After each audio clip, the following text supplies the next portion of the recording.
Hi viewers, welcome to our channel. ప్రస్తుతం మనతో పాటు సీనియర్ జర్నలిస్ట్ దాము బాలాస్ అన్నారు, వారితో మాట్లాడదాం. నమస్కారం సార్. నమస్తే సార్, కర్ణాటక సీఎం సిద్ధరామయ్య గారికి సంబంధించిన ఒక వీడియో క్లిప్ని కేటీఆర్ గారు తన ట్విట్టర్లో పోస్ట్ చేశారు. అయితే ఇప్పుడు విపరీతంగా ఇది వైరల్ అవుతుంది. అయితే దీనిపైన కేటీఆర్ గారి పైన విమర్శలు అయితే తీవ్ర స్థాయిలో వస్తున్నాయి. మరి ఎందుకు విమర్శలు వస్తున్నాయి? అసలు ఆ వీడియో క్లిప్లో ఏముంది సార్? కాంగ్రెస్ అధికారంలోకి వచ్చిన తర్వాత కనీసం కొద్ది రోజులు కాంగ్రెస్ని విమర్శించకుండా ఉందాము అన్న ఒక ఇది ప్రధాన ప్రతిపక్షమైన బీఆర్ఎస్లో లోపించిందని చెప్పుకోవచ్చు. ఎందుకంటే రెండో రోజు నుంచి హరీష్ రావు స్టార్ట్ చేశాడు, మూడో రోజు నుంచి కేటీఆర్ స్టార్ట్ చేశాడు. ఇంకా అసెంబ్లీలో విపరీతంగా కాంగ్రెస్ ప్రభుత్వం మీద విరుచుకుపడుతున్నారు. వచ్చేవాళ్ళు 10 రోజులే కాలేదు, అప్పుడే మీరిచ్చిన ఆ హామీ ఏమైంది, మీరిచ్చిన ఈ హామీ ఏమైంది అని అడుగుతున్నారు. మరి 10 ఏళ్ళుగా బీఆర్ఎస్ అనేక హామీల్ని నెరవేర్చలేదు. డబుల్ బెడ్రూమ్ ఇల్లు కానీ, అసలు దళిత ముఖ్యమంత్రి కానీ, దళితులకు 3 ఎకరాల ల్యాండ్ కానీ, నిరుద్యోగ భృతి కానీ, ఇలాంటి అనేక వాగ్దానాలని బీఆర్ఎస్ నెరవేర్చలేదు. ఎవరైనా కూడా అన్ని వాగ్దానాలు నెరవేర్చలేరు. కొన్ని నెరవేర్చగలరు, కొన్ని నెరవేర్చలేరు. నెరవేర్చలేనివి ఇవ్వకూడదనే ఒక ఇంగితం ఉండాలి, కానీ ఇచ్చేస్తుంటారు. ఏదేమైనా ప్రశ్నించడానికి కూడా కొంత వాళ్ళకి టైం ఇవ్వాలి. వాళ్ళు మొన్నే వచ్చారు, అంతా సమీక్షలు చేసుకుంటున్నారు. ఈ 10 రోజుల్లోనే అనేక డ్రాస్టిక్ నిర్ణయాలు కూడా కాంగ్రెస్ పార్టీ చేసింది, రేవంత్ రెడ్డి చేశాడు. సో ఇప్పుడు ఏంటంటే ఒక్కసారిగా కాంగ్రెస్ పార్టీకి, రేవంత్ రెడ్డికి గ్రాఫ్ అనేది ఇలా పైకి సడన్గా వెళ్ళింది. ఓకే, దాంతో వీళ్ళకి ఏం చేయాలో తోచట్లేదు బీఆర్ఎస్కి. అందుకని కాంగ్రెస్ పార్టీ ఇచ్చిన హామీల మీద అటాక్ చేయడం మొదలుపెట్టారు. మీ హామీలు మీరు అమలు చేయలేరు అని చెప్పడం మీద మొదలుపెట్టారు. దానికి అనుగుణంగానే రేవంత్ రెడ్డిని కూడా టార్గెట్ చేయడం, మీరు ఉచిత హామీలు అమలు చేయలేరు, కర్ణాటకలో అమలు చేయట్లేదు అనే నెరేటివ్ని ఇక్కడ తెలంగాణ సమాజంలో తీసుకుపోవాలి. నిజానికి ఇది ఒక రాంగ్ స్ట్రాటజీ అనిపిస్తుంది బీఆర్ఎస్ చేస్తున్నది. ఎందుకంటే వాళ్ళ మీద ప్రధాన విమర్శ ఏమంటే గత 10 ఏళ్లలో మీరు ఎక్కడెక్కడ ఫెయిల్యూర్ అయ్యారు, ఏమేమి అవకతవకలు జరిగాయి, అట్లాగే ప్రజలకు ఫ్రీడమ్ లేకుండా పోయింది, స్వేచ్ఛ లేకుండా పోయింది, ప్రజలకు నిరసన తెలిపే హక్కుని మీరు కాలు రాశారు, అనేక మంది మేధావుల్ని, పౌర సమాజాన్ని మీరు అణచివేశారు. ఇలాంటి విమర్శలు ఉన్నప్పుడు దానికి సమాధానంగా వాళ్ళు మేము ఎక్కడెక్కడ ఏమేమి చేసాం, ఏ కైండ్ ఆఫ్ ఉద్యమకారులకు మేమేమేమి మేలు చేసాం, ఏ కైండ్ ఆఫ్ మేధావులకు మేమేమి మేలు చేసాం, మీరు చెప్తున్న విమర్శలకు మా సమాధానం ఇది అని వాళ్ళు కాంక్రీట్గా చెప్పడం అనేది ద్వారా సమాధానం చెప్పగలుగుతారు. అది వదిలేసి వాళ్ళు ఏంటంటే కౌంటర్ అటాక్, రాంగ్ అటాక్ చేస్తున్నారు. దాంట్లో భాగంగా ఇంకొక పెద్ద తప్పు ఈరోజు కేటీఆర్ చేశాడు. కేటీఆర్ ఏంటంటే ఒక ట్వీట్ చేశాడు. ఆ ట్వీట్లో సిద్ధరామయ్య అసెంబ్లీలో మాట్లాడిన ఒక చిన్న క్లిప్, అది కొన్ని సెకండ్ల క్లిప్ని షేర్ చేశాడు. ఆ క్లిప్పు కన్నడలో ఉంది, నాకు కన్నడ వచ్చు కాబట్టి నేను విన్నాను. ఆ కన్నడలో ఉన్న క్లిప్పులో, ఆయన షేర్ చేసిన క్లిప్లో ఏముందంటే అసెంబ్లీలో సిద్ధరామయ్య చెప్తున్నాడు ఏమంటే, మేమన్నా డబ్బులు ముద్రిస్తున్నామా, మా దగ్గర డబ్బులు ఎక్కడిది, మేము చెప్పిన పథకాలకు అంతా డబ్బులు ఇవ్వడానికి ఎక్కడి నుంచి నిధులు తీసుకురావాలి, ఎలక్షన్ టైంలో ఎన్నో హామీలు ఇస్తాం, అవన్నీ నెరవేర్చాలంటే ఎలాగా అనేది ఉంది. అసలు ఆయన చెప్పే పద్ధతే ఈయన ఇలా చెప్తాడా అన్న డౌట్ వచ్చే విధంగా ఉంది మనకి. ఎవరికైనా ఏమనిపిస్తుంది, ఈ 3 సెకండ్ల వీడియో, ఇది 30 సెకండ్ల వీడియో ఎందుకు వీళ్ళు షేర్ చేశారు, అసలు మొత్తం వీడియో చూడాలని ఎవరికైనా అనిపిస్తుంది అది చూస్తే. సో నేను కూడా అలాగే, నాకు కూడా అదే డౌట్ వచ్చింది, ఏంది ఇది 30 సెకండ్ల వీడియో, ముందు వెనక లేకుండా ఉంది, కాంటెక్స్ట్ ఉండాలి కదా, ఒకవేళ ఈయనే చెప్పుంటే కూడా కాంటెక్స్ట్ ఉంటుంది కదా అని, అదేముండొచ్చు అనుకొని నేను వెతికితే సిద్ధరామయ్య గారే షేర్ చేశారు. ఎందుకు షేర్ చేశారంటే ఆల్రెడీ కర్ణాటకలో బీజేపీ వాళ్ళు ఈ కేటీఆర్ షేర్ చేసిన వీడియోనే కర్ణాటకలో కూడా బీజేపీ వాళ్ళు అశ్వత్థరామన్ అండ్ కేటీ రవి వాళ్ళు చేస్తున్నారు. అందుకని వాళ్ళకి సమాధానంగా మీరు బీజేపీ బుద్ధి పోనిచ్చుకోలేదు, ఫేక్ ఇన్ఫర్మేషన్ని స్ప్రెడ్ చేస్తున్నారు, అసలు మొత్తం వీడియో చూడండి, నేనేం చెప్పానో చూడండి అని ప్రజలకు అప్పీల్ చేస్తూ దాంట్లో పెట్టాడు.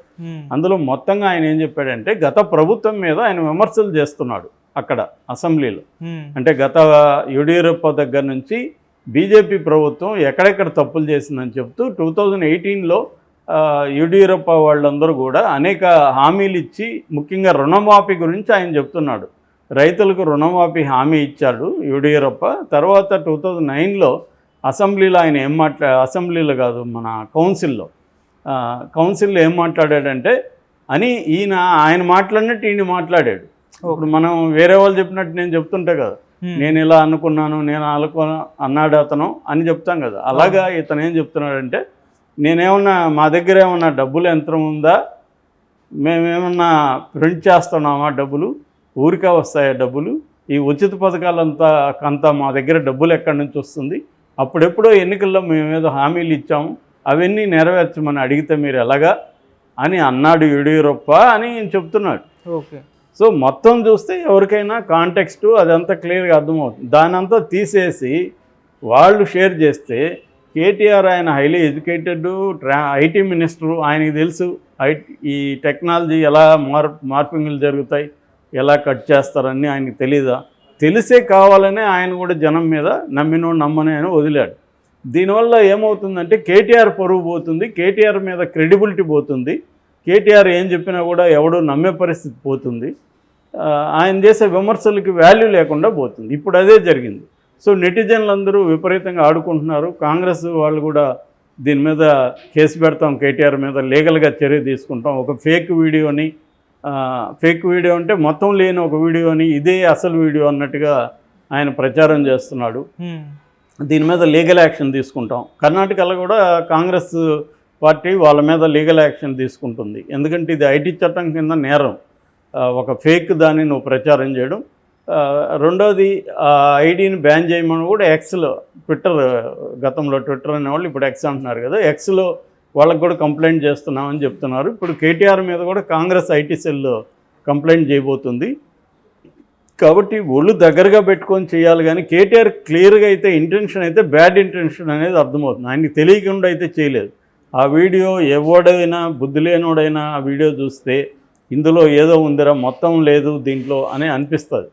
ఎందుకంటే 30 సెకండ్ల వీడియో ఎవడైనా షేర్ చేస్తేనే అది రాంగ్.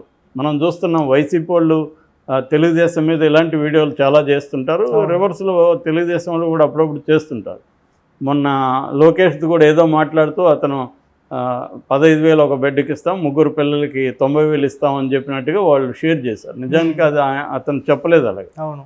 సో మొత్తం చూస్తే కానీ తెలియదు. దీని ఏంటంటే రాబోయే కాలంలో ఇంకా ఘోరాలు జరగబోతున్నాయి రాజకీయాల్లో. ఎందుకంటే డీప్ ఫేక్ టెక్నాలజీ వచ్చేసినాక నువ్వు మాట్లాడేందుకు కూడా మాట్లాడినట్టు నీ వాయిస్తో బయటకు పంపించేయచ్చు. అది వస్తే ఇంకా గందరగోళం నెలకొంది ప్రజలకి. అంటే ప్రజలకి ఏంటంటే మిస్ఇన్ఫర్మేషన్ ఇవ్వడం కూడా నేరం యాక్చువల్గా, కానీ ఇది పెద్ద ఎత్తున రాబోతుంది భవిష్యత్తులో. రాజకీయాల్లో గందరగోళం నెలకొనబోతాయి, ప్రజలకి కన్ఫ్యూజన్ ఎక్కువ అవబోతుంది. ఎవడేం మాట్లాడాడు, వాడే మాట్లాడాలా లేదా, ఒకవేళ నిజంగా మాట్లాడినా ఎవరైనా రాజకీయ నాయకులు నేను అది మాట్లాడలేదు, అది డీప్ ఫేక్ వీడియో అని చెప్పబోతున్నారు, అది జరుగుతుంది. ఒకవేళ నిజంగా ఆయన మాట్లాడలేకపోయినా డీప్ ఫేక్ వీడియోలతో మాట్లాడినట్టుగా ప్రచారం కూడా పెద్ద ఎత్తున జరిగే అవకాశం ఫ్యూచర్లో ఉంది.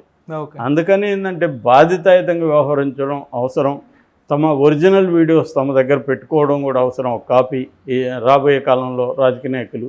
ఎందుకంటే ఆ వీడియో పెట్టుకుంటే నేను ఇది అసలు మాట్లాడింది అది లేదని చెప్పచ్చు. అట్లాగే ఒక రాంగ్గా వెళ్ళిపోయిన వీడియో అనేది రాంగ్ అని ప్రూవ్ చేసే ఆ టెక్నాలజీ కూడా గవర్నమెంట్ ఏజెన్సీస్ కూడా సంపాదించుకోవడం అవసరం.